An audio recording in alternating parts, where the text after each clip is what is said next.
See if the magic button works. No, this is the introductory. Right, pilots, very special breed, they'll tell you that. I've got 13 years in the Air Force, I'm a private pilot myself, and there'll be a few of you in here. And I wondered, how can we possibly teach or train our registrars using some of the methods that pilot training goes through? It's a very sexist comment, I'm sorry. There are actually female fighter jet pilots in the world, just not Australia. So most of us will be familiar with the James Reason Swiss cheese model of error prevention. It sort of talks, it comes out of things like aviation safety, where you've got linear engineering solutions to problems. If all the holes line up, we get an error, but hopefully with enough engineering, we create more slices of cheese to prevent an error occurring. The way that we train our pilots, generally speaking, is a little bit of classroom work, and then they very quickly get into the cockpit.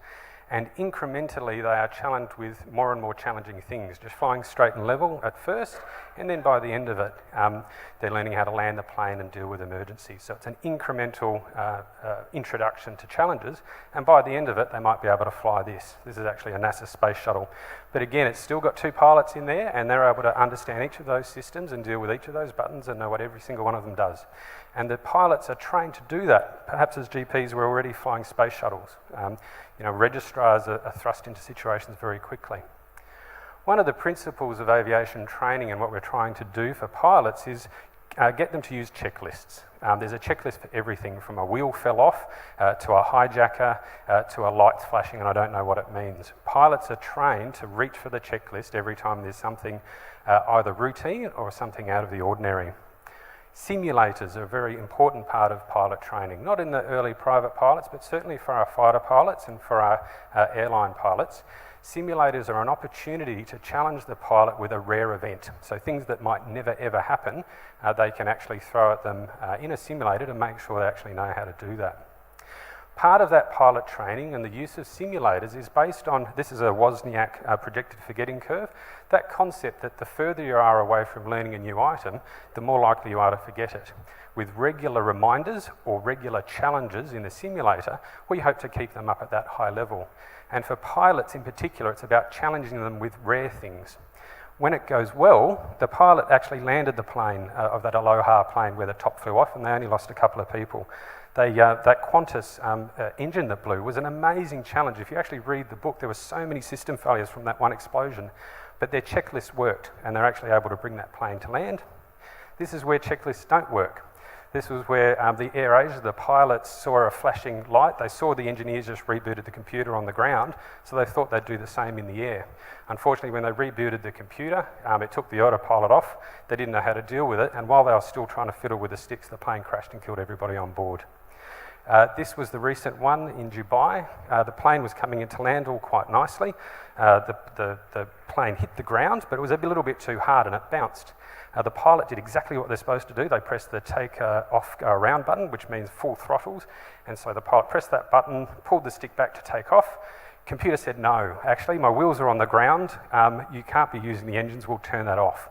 And so the plane came back down again because the computer disagreed with the pilot. Flight Safety magazine is something that's put out, and most pilots will read it, and we learn from other people's mistakes. It's a culture where we talk about the near misses, and a culture where we try and learn from them. Now on to doctors. Gestalt. So we often think about practicing medicine and teaching registrars is about looking for the patterns and looking for the Dalmatian in that picture there. And it's a thinking, feeling thing where we need to pick out little bits of information to get to the diagnosis. It's not quite true. In fact, a lot of medicine is still checklist based, and we can still use a flight manual. Malignant hypothermia, yes, this is obviously a procedural thing in a theatre, but there's a lot of checklists for routine pregnancy or antenatal care, routine checklists for how do we manage people on antihypertensives and certain medications, certain chemotherapy drugs. This is a flow chart. It could be a flight safety manual, but this is a flow chart for how to investigate amenorrhea. There are still things that our registrars need to learn that are linear, that are a step-by-step where they can actually follow a bouncing ball to get to the outcome. And we need to point out to them that there are times where they need gestalt and there are times where they need to actually follow a procedure. And of course, we still use simulation in medicine. Most of us would have had a go at some kind of sim man or even just the CPR dummy.